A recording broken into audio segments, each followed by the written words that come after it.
beautiful passing play right there, Sean. What a save! Woo! Talk about a move.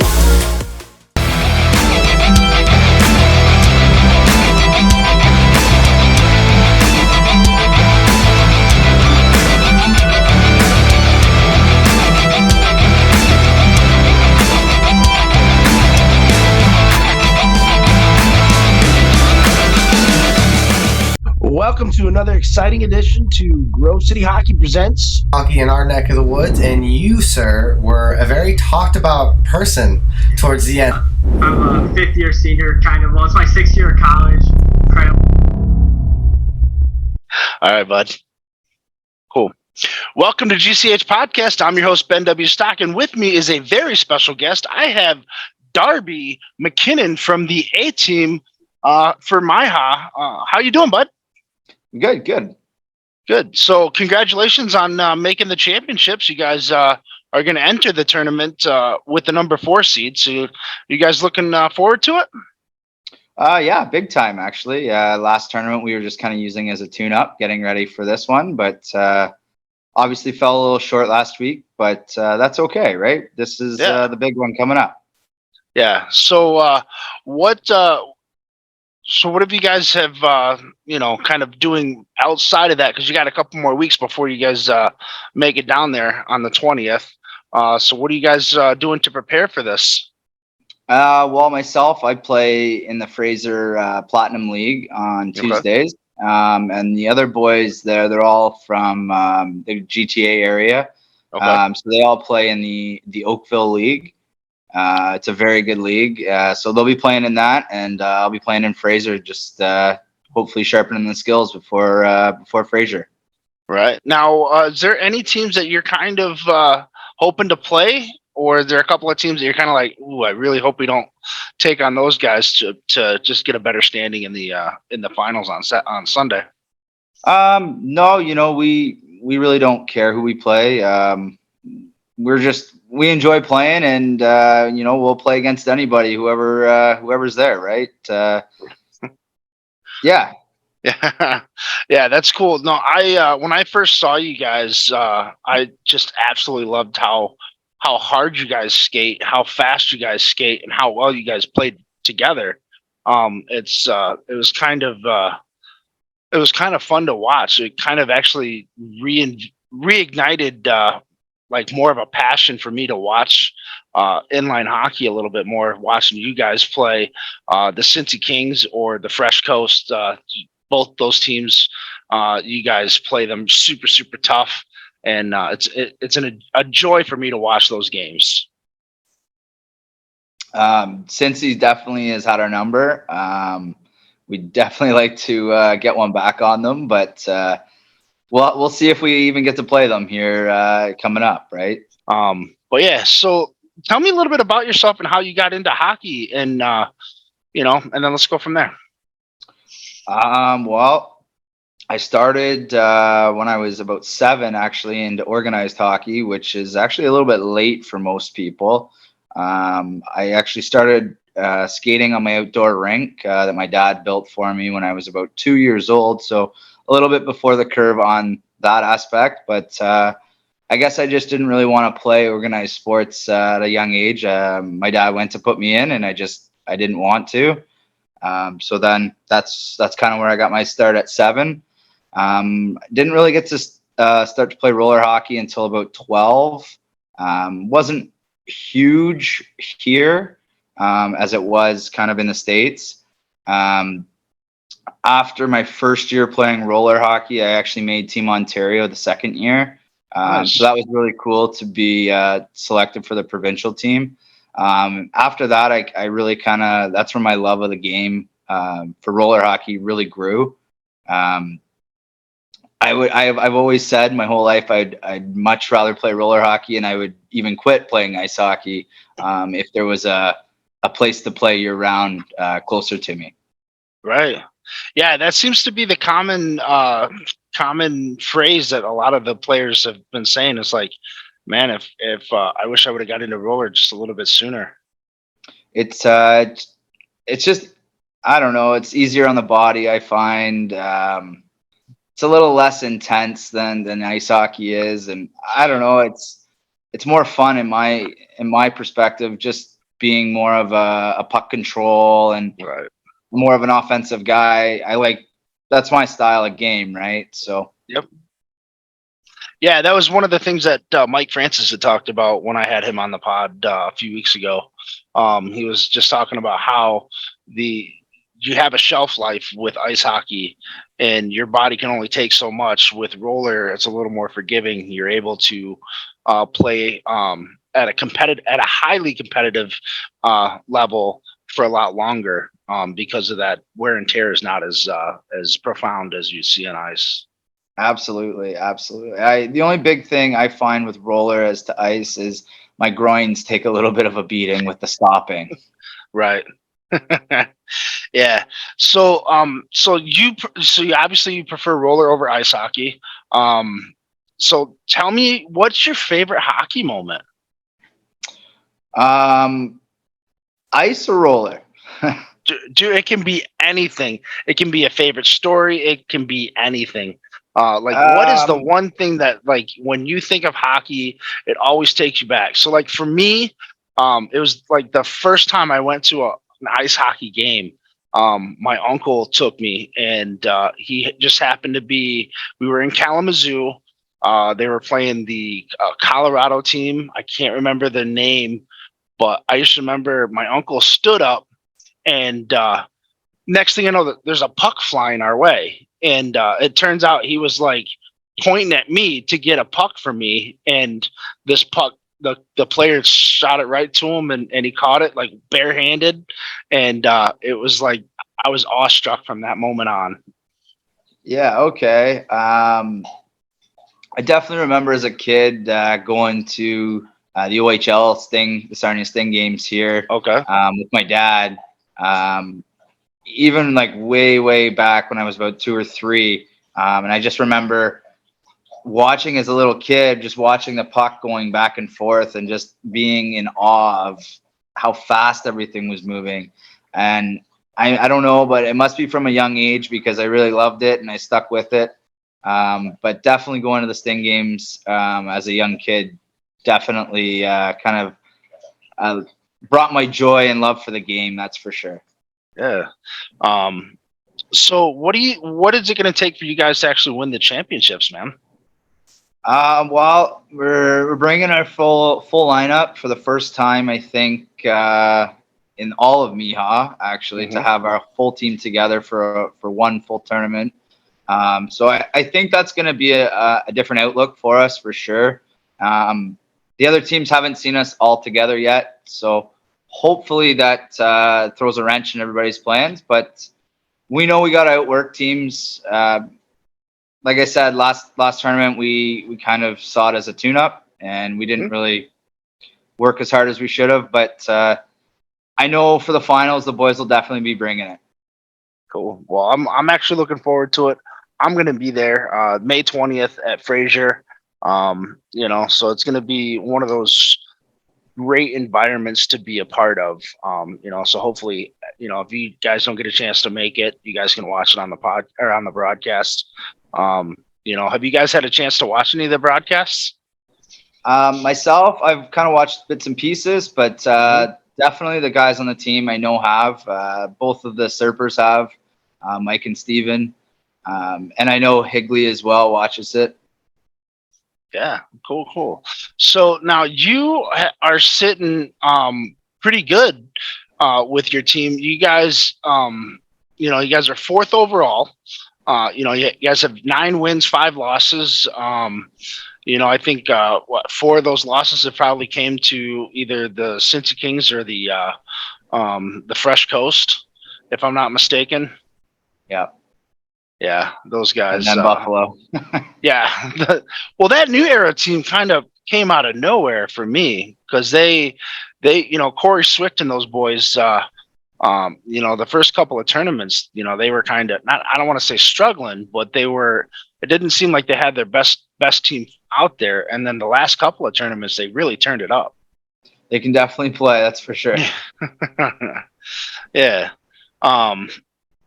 So So tell us a little bit more about yourself. Like, like what separates this team from the rest of the teams that you played on? Just the camaraderie of the guys, to be honest.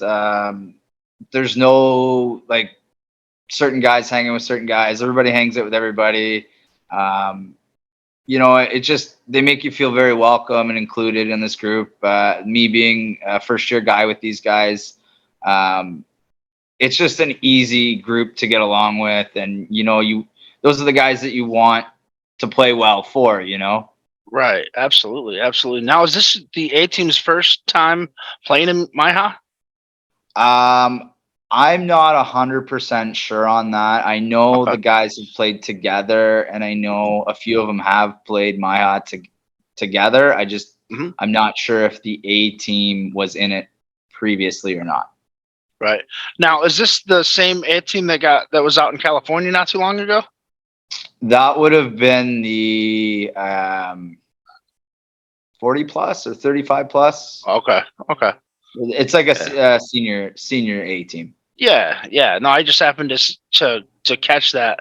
I can't remember what division. I just happened to see the A team. As I like kind of scroll through everything. I kind of try to keep tabs on inline all throughout the world. With me coaching over in Africa for a little bit, and then knowing a bunch of the players over in Europe. So it's pretty cool to try to like keep just small tabs on everything. So for sure, one of those things where it's like, where did I see that at, and what division was that? So yeah, that's cool. There's the older A team as well. They're I'm pretty sure they're 40 or 45 plus maybe, but they're definitely a little bit older than us. They're pretty good too. Yeah, they can play too. They've all of them have played like pro or like Team Canada or some sorts of higher level. Yeah. So now, so you got the chance to play with your provincial team, right? You said that earlier. Yes, I did. Who are some of the players on that team that the name that's coming up in my head is Adam Ludoff, because I know he's from that Canada area. I think he's a year older than I am. Okay. But the guys that I played with, I'm actually playing with two of them on the A team. Lucas Ciotti played on my provincial team as well. Okay. And Andrew Rhodes as well. He plays with us. And then another guy that still plays, his name is Sean Furlong. He plays pro as well still. So, but that's awesome. The most of the guys that still play, we found our way back together. Right. Which is always good though, because you never, you always like being able to play. It's kind of like how Franny and I kind of got together. We started playing with each other back in like 2006 or 2007, and then it just escalated from there to where when he was traveling out, wherever he was going, or even house league games, he would be like, "Hey man, I need an extra guy," and I'm like, "All right, I'm available." So I'll just make that trip over. So that's pretty cool. It's nice to have that like you said, the camaraderie and everybody just gets along with everybody no matter what's going on. So it's your first year. How do you like being in MIHA? It's cool. This is something I've never experienced before with kind of like a tournament series like this. It's really sweet. Like I like being able to go different cities. It's just a different experience, and it kind of brings back the junior hockey feel that you're going on the road with the boys, old school mentality that I'm back kind of 20 years ago, or Right? Yeah. I always looked at it as, okay, I'm doing really well in my local area, but now I want to go see what I can do in another area, just to test my skill, my metal, I guess you could say. And I think that's kind of how you feel about it too, because it gives you a chance to really, see where you stack up, with other competition throughout the country and throughout the world, actually. It's the tournaments just, they're great because you get, like I said, you get to go see different cities, and you can bring the wife if you want to and make a weekend out of it, or you can make it a boys' weekend too, right? So yep. it has the different feel, whatever feel you want it to have, right? Yeah, absolutely. It can be a positive experience if you keep your, that positive mindset going, or it can turn negative real quick. That's for sure. Yeah. Who are some of the players that you like playing with, or that you like playing against in MIHA? We played against them. It was one of the Detroit teams that we played here in Buffalo. Okay. Forget the Detroit guy's Smoke? name. Yeah, Schwartz, maybe. Yeah, Kyle Schwartz. Yeah, Schwartzy. Kid's a tough man. he was just an easygoing guy out there. Like when it gets hacky wacky, he kind of keeps to himself. And I actually said that to him on the floor. I really appreciated that when things get out of control, he holds his own, and he's a really good player. So Yeah. it goes a long way. Respect, right? Yeah, absolutely. Yeah. But another guy, number 10 on Number 10. New Era. Okay. Yeah, I think that's Corey Swift, right? I'm not too good with names, unfortunately. Yeah. Just better on the ice, knowing who they are. But yeah, he's a fierce competitor. He's always wanted to crack a joke out there too, which is nice. But he doesn't get too out of control out there, and the respect for one another is nice to have out there. Yeah. Let me see. No, that's Todd Linus. Todd Linus for Buffalo New Era. Swift is 21. Todd has always been a real solid, really down to earth player. You never see him take too many stupid penalties. You never really see him lose his cool or anything like that. So it's really cool to see that too. Yeah. Yeah. So you got the Cincy Kings. Those guys are always tough. The Fresh Coast is the only team to beat the Cincy Kings, and I think they got lucky in that one. With Mike Francis and Kyle Chambers and the couple of young guys that they have on that team. I can't think of the goalie. I think I don't even think it's Mitch Tuttle anymore. Fresh Coast. Yeah. It's Chucky. Oh man, why it's Yeah. we just call him Chucky. Yeah, no, well, nicknames always last better than anything else these days. Jacob Robinson. Jacob Robinson. Yep. Yeah. So, but yeah. Well, I don't want to take up too much more of your time. I know you're a busy guy. So, what kind of business you got going on? I have my own sports store. Do you really? Yeah, myself and my business partner, Duffy Simon. Oh, cool. What do you guys sell? Just used equipment, new equipment? Mainly just new, and right now we're just hockey and a little bit of golf. Okay. Well, we do a vendor profile segment now. I've got 2 dropping here pretty soon. So if you want to get in on that, we'll set up another interview with you and your business partner, talk about your store, give me a logo, and we'll blast it out there for you and get some exposure. Ice Authority. Yeah, Ice Authority. You got it. You heard it here first, guys.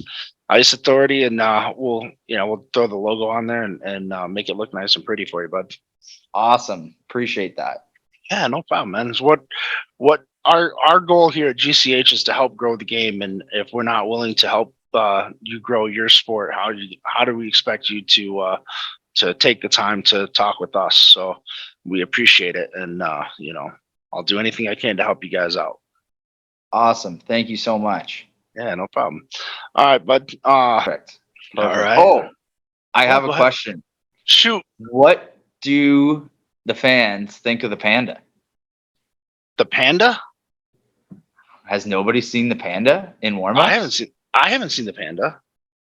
Oh, you'll have to look for it in Detroit then. I will be, because I'll be there. I haven't been to. I think I've only been to the Fraser event, and then I went to Indianapolis, and you guys weren't there for that one. It debuted in Fraser. Yeah, I didn't see, because you guys probably played early in the morning. Oh, So like if that happens, I don't show up until 3. that's fair. So like if you guys have already played, like nothing I can do about that. So I did see one of your games. So that would have been like the second. It would have been the first game you guys played against the Cincy Kings. Okay, I think it was Yeah. after that. Yeah. Yep. So I remember seeing that, and then, but everything going on. But I will definitely be keeping an eye on the Panda on May 20th, and 20th and 21st. I will. So, all right. Well, Darby, I appreciate you taking the time. I'm Ben W. Stock. Thanks for tuning into this episode, and we'll see you at the championships here in a couple of weeks. Sounds good. Thanks for having me. All right, bud. Take care.